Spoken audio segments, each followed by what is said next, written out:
Bonsai is a Japanese word that means plant in a pot. Growing trees in pots is a revered art that actually began in China more than 2,000 years ago. During the past century, creating artificial trees known as bonsai zoke has evolved into a hobby with global appeal. Whether it's rustic pine, flowering cherry, or Chinese elm, bonsai zoke can be made to resemble a variety of trees. Some include stones and small statues, a Chinese tradition known as penjing.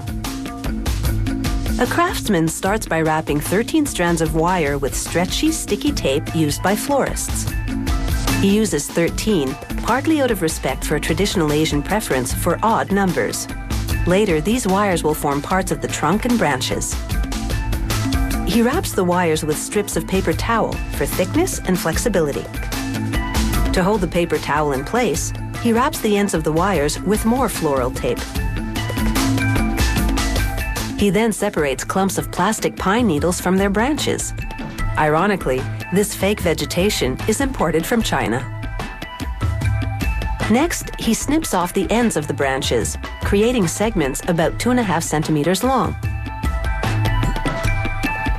To reinforce and support these segments, he wraps them with tiny wire that's 0.5 millimeter in diameter. Next, he wraps the segments with floral tape to give them a more natural, branch-like appearance. Then he inserts these segments into the pine needle clumps. The thicker end becomes the bud and holds the clump on the segment. The craftsman now places 3 of these leafy segments together and attaches them with wire. He bends them sideways in the same direction.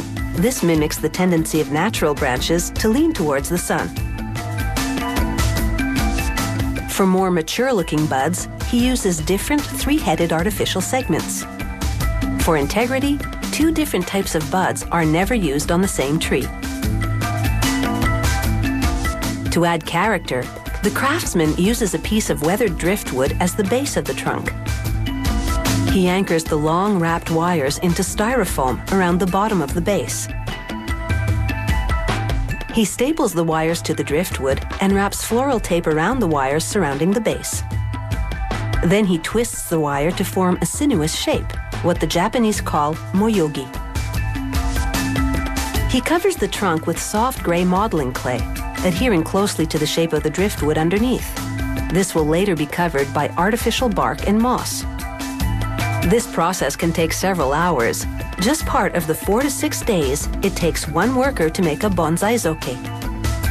The craftsman then applies slow-drying glue to one side of strips of rice paper. The strips are 5 centimeters long and 2.5 centimeters wide. He uses about 50 to cover the trunk, like bark on a tree. He dabs them with a wet rag so that the creases will remain when the glue dries. The creases make the bark look realistically aged, one of the hallmarks of a good bonsai zoke. Craftsmen are careful to place the branches in the traditional triangle shape. The lower branches must droop, as if weighed down by the elements.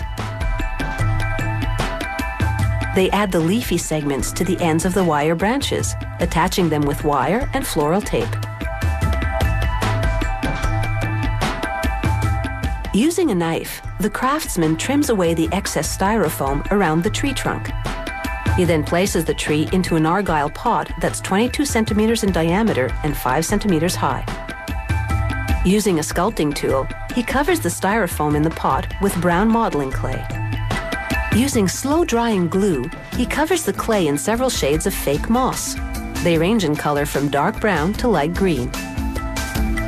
He doesn't let the glue dry between each layer because the blending of moss and glue ensures a more natural-looking ground cover.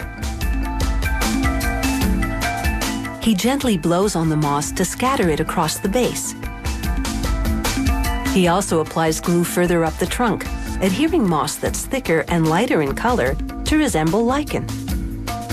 The finished bonsai zoke is 45 centimeters high. It needs none of the constant care required by its natural twin.